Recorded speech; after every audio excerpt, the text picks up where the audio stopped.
Namo Buddhaya, Namo Tridharmaya. Bapak, Ibu, umat Tridharma dari Klenteng Hoktek Tong Parakan, serta umat Tridharma dimanapun berada.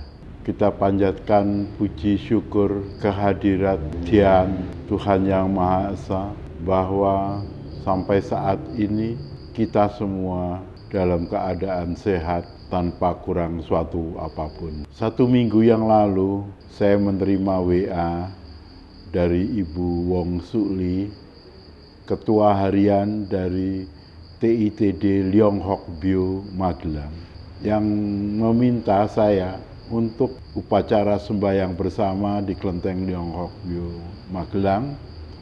Dan setelah selesai, saya diminta untuk memberikan ceramah tentang piranti sembahyang dan gambar-gambar yang ada di kelenteng. Perlu saya ceritakan bahwa kelenteng-kelenteng yang ada di Indonesia atau di Jawa ini, semua itu tidak mempunyai suatu standar yang pasti atau yang baku. Bahkan kalau saya melihat, mencoba mencari di kitab-kitab, baik itu kitab Leki maupun kitab yang lain-lain, tidak ada pedoman khusus piranti apa yang dipakai dan gambar apa yang layak untuk dijadikan gambar di dinding kelenteng-kelenteng. Pada masa dahulu, leluhur kita datang dari Tiongkok itu sebetulnya merupakan pejuang-pejuang bonek bondo ningkat, berlayar naik kapal perahu dari Tiongkok ke sini, khususnya dari Provinsi Hokkien, itu makan waktu kira-kira 6 bulan karena mengandalkan angin. Dari sana sampai sini, kemudian di sini bekerja keras, hidup hemat sehingga berhasil. Setelah berhasil, untuk memenuhi kebutuhan spiritual, mereka secara kelompok menghimpun dana untuk mendirikan kelenteng-kelenteng. Untuk mendirikan kelenteng ini, mereka mengundang para ahli, baik ahli pahat atau ahli spiritual yang dari Tiongkok. Yang jelas dari satu daerah ke daerah yang lain itu berbeda. Apa yang dibangun kelenteng-kelenteng itu tidak mempunyai suatu keseragaman yang sama. Hanya ada kemiripan-kemiripan. Gambar-gambar yang ada di dalam kelenteng juga demikian. Biasanya diambil dari cerita-cerita Hongsin atau cerita Samkok yang bergambar, kemudian ditiru untuk gambar-gambar di kelenteng. Andai kata mau melihat gambar-gambar yang kuno bagus ada di Klenteng Lasem, Suan Kiong, kemudian juga ada di Kebumen juga bagus. Itu sebagai salah satu contoh. Nah, saya akan cerita bagaimanakah keadaan di Parakan. Di Klenteng Hoktek Tong ini, di dalam ruangan suci yang di belakang saya, pada waktu saya pertama kali aktif di sini, sudah dipenuhi oleh gambar-gambar yang diambil dari cerita Samkok. Sayangnya, yang dititik beratkan ialah gambar-gambar yang kelihatan bagus, serem, tapi tidak dilihat ceritanya gambar itu baru apa. Sehingga ada satu gambar yang diketahui tidak layak untuk gambar di kelenteng. Yang tahu hal itu adalah almarhum Bapak Go Cui San. Dia mengatakan gambar ini tidak layak untuk di kelenteng. Karena ini pengawalnya Cucu, baru mengawal Cucu berada di dalam kamar itu, sedang melakukan hal yang tidak senonoh dengan seorang wanita tunasusila. Nah, ini pengawal ini menjaga. Nah, gambar begini kok digambar di kelenteng. Pada waktu itu kami masih muda-muda, kami tidak tahu, tapi kami tahu bahwa suatu ketika kita harus mengganti gambar yang tidak layak. Lalu saya mencoba membuat suatu konsep gambar yang disetujui oleh teman-teman pengurus pada waktu. Jadi kita bagi menjadi begini ya. Kelenteng ini menghadap ke barat. Tembok yang sebelah utara itu adalah kejadian-kejadian cerita-cerita legenda prasejarah di Tiongkok. Kemudian tembok bagian selatan itu sudah merupakan sejarah. Karena di Tiongkok itu sejarahnya panjang sekali. Hanya yang diakui resmi sebagai sejarah adalah tahun 1700 sebelum Masehi ke sini itu sejarah. Karena ada catatan pasti, ada benda peninggalannya dan tercatat di situ tahunnya. Kalau 1700 tahun ke sana dianggap setengahnya dongeng. Karena itu memang ada cerita dari mulut ke mulut, tapi tidak ada bukti-bukti yang otentik. Saya mencoba pertama kali, gambar pertama adalah yang terletak di sebelah atas sendiri, tembok bagian utara. Di sana gambar yang pertama adalah Panku Haidian atau Panku membuka langit. Kemudian disusul dengan Nuwa menciptakan manusia. Jadi diceritakan manusia itu diciptakan dari boneka-boneka dari lempung yang kemudian diciprati air oleh Dewi Nuwa. Nuwa ini juga dipuja sebagai dewa utama di Riau oleh Bu Maria. Kemudian Nuwa menambal langit. Jadi pada saat itu ceritanya hujan tiada henti, langitnya bocor karena tiang langit itu roboh karena ada dua siluman yang bertempur. Nah itu kemudian ditambal oleh Nuwa sehingga hujan bisa terhenti. Setelah hujan terhenti ternyata terjadi panas yang sangat panas. Pada saat itu terlihat ada 10 matahari yang menyinari bumi. Maka Gyokte atau Kaisar Langit mengundang seorang ahli memanah yang bernama Hoi untuk memanah 9 matahari yang lain. Setelah dipanah, ditinggalkan 1 matahari yang tetap bisa menerangi bumi. Untuk jasanya ini, Hoi diberi hadiah, sebuah pel untuk bisa naik ke surga. Namun Hoi ini adalah orang yang sangat sederhana, petani yang rajin, beri hadiah pel yang dimasukkan kotak. Pada saat itu dia cepat-cepat pulang, kemudian kotak itu disimpan, diletakkan di kusen pintu, di atas kusen pintu. Kemudian pintu ditutup, dia pergi untuk berburu, menangkap binatang dan mencari kayu. Sore hari dia pulang, dia melihat pintu sudah terbuka, kotak itu sudah hilang. Dia juga mencari istrinya yang bernama Chang'e, ternyata juga tidak ada. Ternyata yang terjadi adalah Dewi Chang'e pulang ke rumah setelah ia berkebun, membuka pintu rumah, agak kaget karena di dalam rumah suasananya kok terang benderang. Dicari, sinar terang itu adalah dari kotak itu dan baunya sangat harum sekali. Dia penasaran, lalu diambilnya kotak itu dan dibuka. Ternyata di dalamnya ada sebutir pil yang memancarkan bau sangat harum dan sinar yang terang. Dia ingin mencoba pil itu bagaimana, lalu pil itu dicoba dicicipi, ditelan. Setelah ditelan, ternyata badannya melayang menjadi Dewi Bulan. Gambar setelah Hoi memanah matahari itu adalah Dewi Chang'e melayang ke bulan. Nah, Dewi Chang'e melayang ke bulan ini kita peringati setiap Pek Gwe Cap Ngo atau bulan 8 tanggal 15 Imlek. Kemudian gambar yang lain adalah Yu Jiao membuat rumah. Jadi pada saat itu banyak sekali korban manusia yang diterkam harimau dan lain sebagainya. Untuk melindunginya itu Yu Jiao akal-akalan untuk membuat rumah karena terinspirasi melihat sarang burung. Itulah pertama kalinya manusia di Tiongkok mengenal rumah. Setelah itu sebetulnya ada Xiunjin. Xiunjin ini yang menemukan api. Namun sayang, saya tidak bisa memperoleh gambar yang bagus untuk Xiunjin ini sehingga terpaksa tidak kita gambar di dalam gambar di dinding kelenteng ini. Jadi ceritanya pada suatu hari hujan lebat, sangat lebat sekali, ada pohon tumbang, pohon itu kena petir dan terbakar. Nah, pohon tumbang itu di bawahnya ada seekor kijang yang mati karena tertimpa pohon, dan kemudian kijang itu terbakar oleh api yang disebabkan oleh petir itu sehingga gosong. Nah, pada waktu itu Sun Jin setelah hujan reda lewat situ mencium bau yang sangat harum.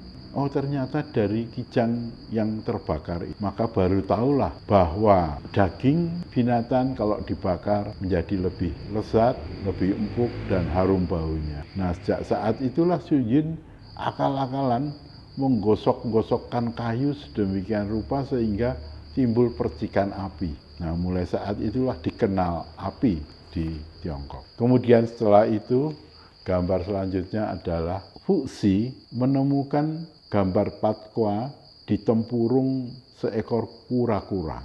Nah, gambar Patkoa ini biasa kita sebut dengan Xiangjian Patkoa karena kutub utara selatannya di atas dan di bawah. Jadi kalau Xiangjian Patkoa itu utaranya di bawah, selatannya di atas. Gambar Patkoa ini biasanya yang terdapat di kelenteng-kelenteng. Nah, gambar Patkoa ini berkembang pada saat Kaisar Mbun, masih Pangeran Kijang, itu ditahan oleh Tui Ong di penjara selama 7 tahun. Pada saat di penjara itu dia meditasi, kemudian mempelajari soal Patkoa.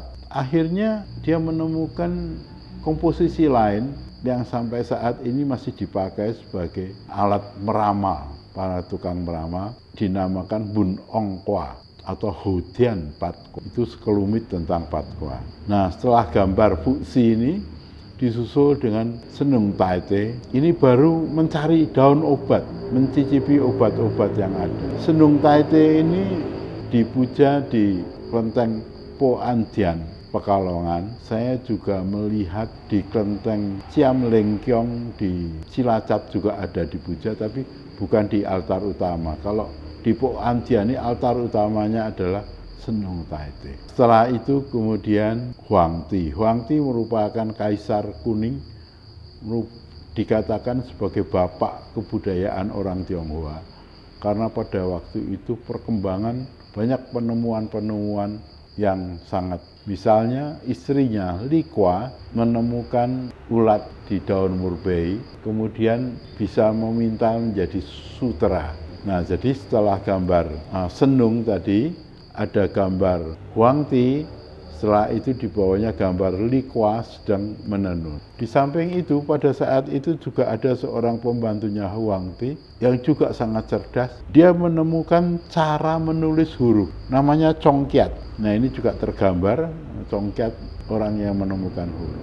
Setelah hal itu, kemudian ada gambar Raja Giao bertemu dengan Sun. Raja Giao ini terkenal sangat bijaksana. Di depan istananya itu ada tambur.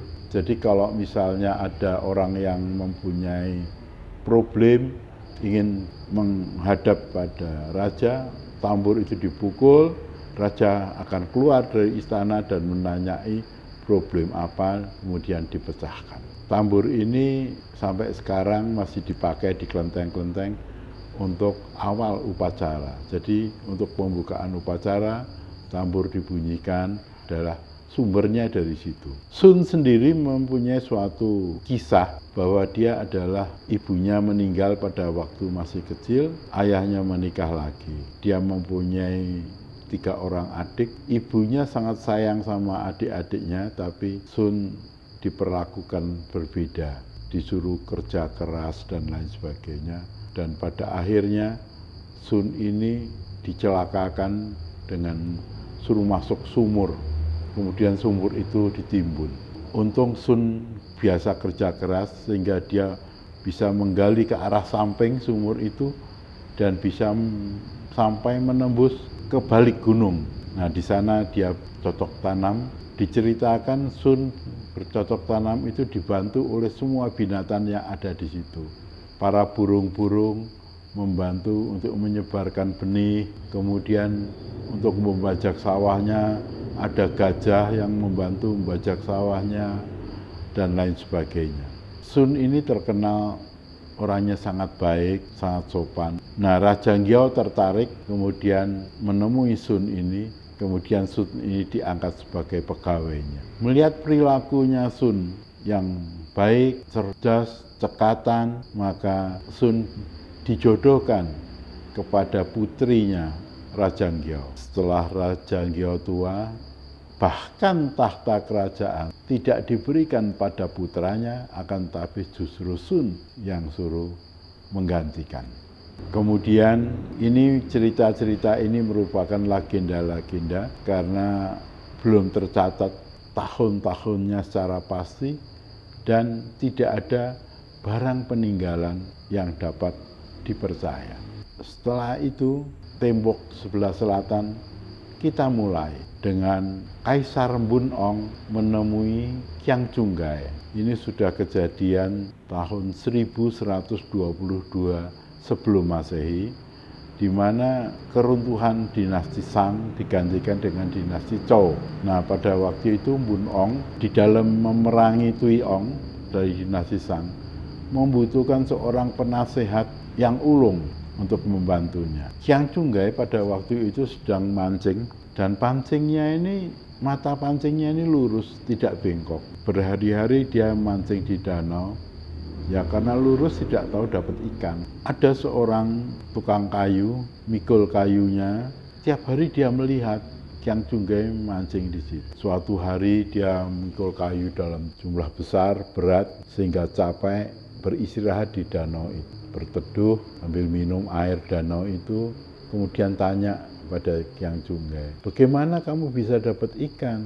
Pancingmu aja tidak bengkok, pancingnya lurus.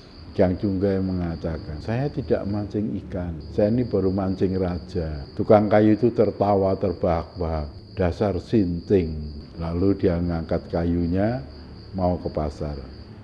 Kyang Chunggai berkata, setengah jam lagi kamu akan membunuh manusia dan kamu akan dihukum. Si tukang kayu ini, wah ngoceh ndak karuan, nggak percaya dia. Dia langsung berjalan menuju pasar. Setelah sampai pasar di keramaian, dia mikul kayu, tiba-tiba ada aba-aba. Harap minggir, harap minggir. Dia kaget menengok ke belakang. Tanpa sengaja pikulan kayunya itu ikut montang-manting kena orang, dan saking beratnya pikulan kayu itu, orangnya itu meninggal.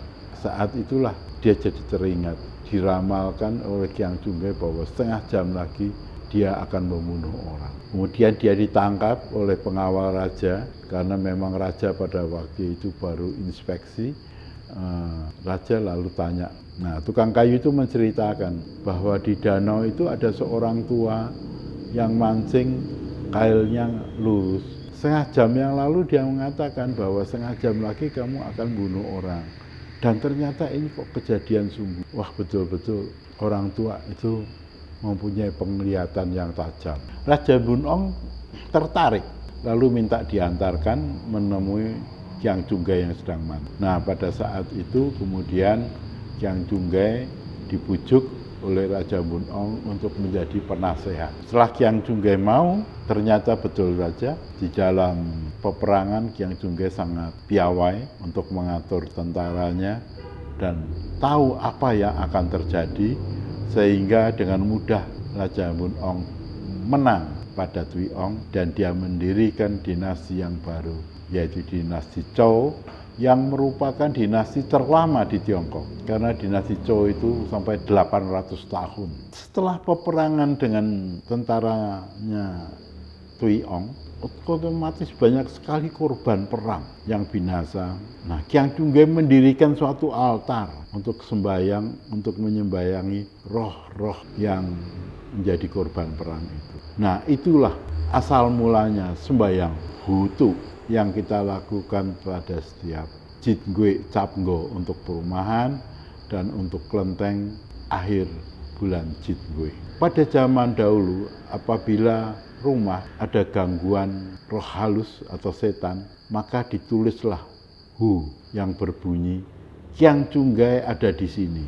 Hu itu ditempelkan, kemudian setan itu biasanya menghormati pada Kyang Chunggai dan kemudian tidak mengganggu lagi. Kemudian gambar yang lain adalah saat kelahiran Nabi Konghucu, di mana ada 2 naga di atas rumahnya, ada sinar bintang utara, kemudian ada 5 petapa yang mengunjungi, dan terlihatlah binatang kilin. Itu saat kelahiran Nabi Konghucu pada tanggal 27 bulan 8 Imlek di lembah Gongsong. Gambar yang lain lagi adalah saat Konghucu masih muda berdiskusi dengan Lao Tse.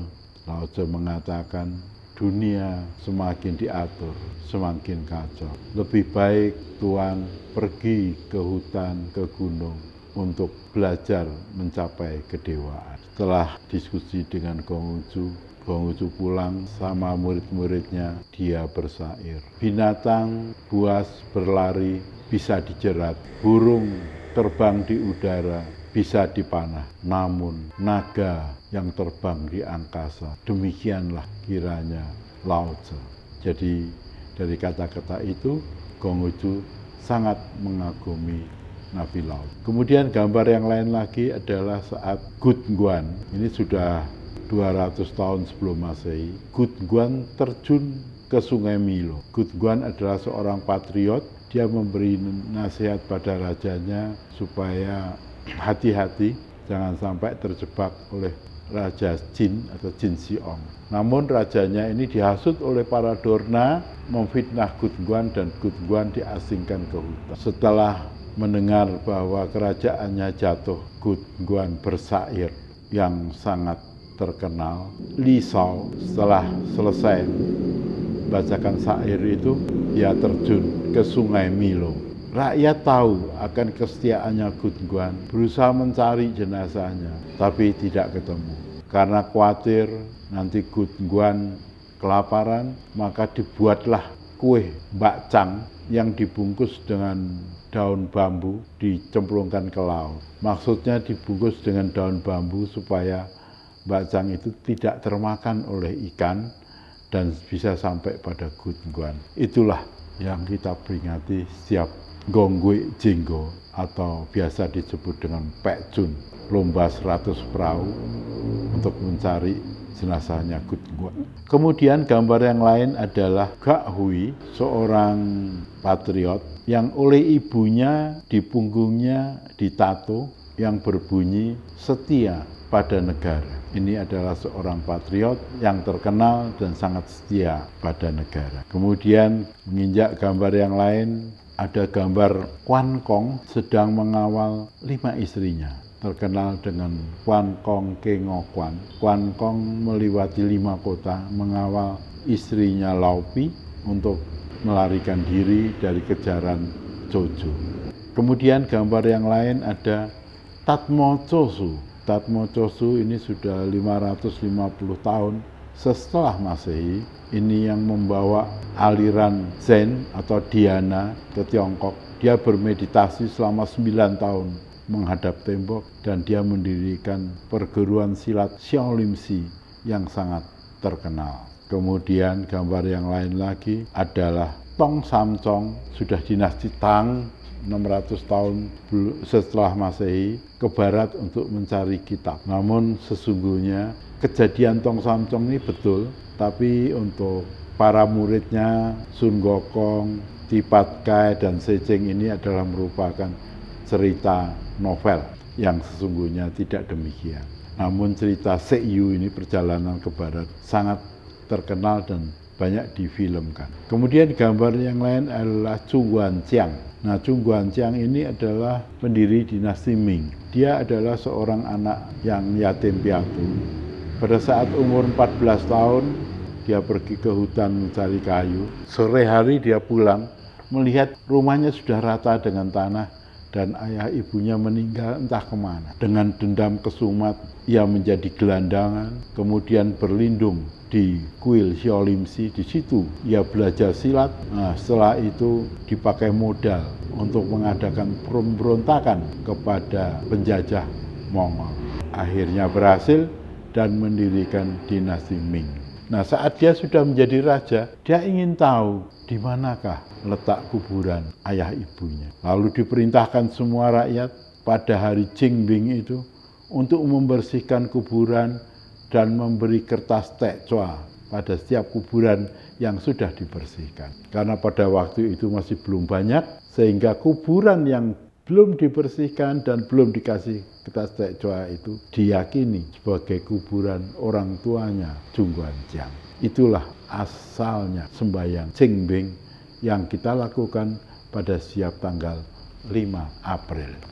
Kemudian selanjutnya ada gambar Sanjing. Ini merupakan gambar pujaan Tao yang tertinggi, yang terdiri dari Dai Sang Lao Jin, Li Po Jian Jin, dan Guan Jian Jun. Kemudian gambar yang satu lagi adalah Hok Lok Siu, merupakan cita-cita mulia orang hidup. Jadi orang dalam penghidupan ini diminta panjang usia, sehat, mempunyai kedudukan, dan mempunyai keturunan. Itulah gambar dari tembok sebelah utara dan sebelah selatan. Sekarang saya akan bercerita mengenai tembok bagian timur yang merupakan latar belakangnya kelenteng. Itu kita gambarkan Patsyan atau 8 dewa. Patsyan merupakan juga cita-cita setelah kita meninggal. Bagaimana bisa jadi dewa? Itu adalah pelambang bahwa semua orang kalau berusaha dengan sungguh-sungguh bisa menjadi dewa. Apakah dia seorang pengemis, apakah dia seorang wanita, apakah dia seorang banci, dan lain sebagainya. Tembok yang bagian barat yang terletak di atas pintu ini adalah merupakan dua gambar mengenai kehidupan setelah meninggal, yaitu ada pengadilan dari Ngiam Loong atas segala kesalahan dan dosa-dosanya. Semua yang melanggar 5 sila, yaitu membunuh, mencuri, berbuat zina, berbohong, dan mabuk-mabukan, berfoya-foya. Ini mendapat hukuman tersendiri, tergantung daripada berat kecilnya dosa yang Setelah selesai menjalani hukuman, harus melewati satu tempat di mana ada nenek Meng yang memberikan teh untuk minum teh. Nah, setelah minum teh itu semua kejadian yang dialami lupa dan dia akan terlahir sebagai apa sesuai dengan karma yang diperbuatnya masing-masing. Gambar kedua adalah merupakan setelah kelahiran kembali, ada yang sebagai serangga, ada sebagai binatang, ada yang sebagai seorang miskin, ada yang sebagai orang kaya, dan ada yang menjadi dewa. Jadi macam-macam sekali tergantung perbuatan kehidupan sehari-hari. Inilah yang gambar yang ada di sekeliling ruang utama atau ruang suci Kelenteng Hok Tik Tok Parakan yang kebetulan saya yang mengkonsep dan disetujui oleh pengurus-pengurus yang lain. Kiranya cukup sekian uraian saya mengenai gambar-gambar yang ada di kelenteng. Semoga hal ini dapat bermanfaat. Sekian, terima kasih. Semoga semua makhluk berbahagia. Sabe sata bawantu sukitata. Sadu, sadu, sadu.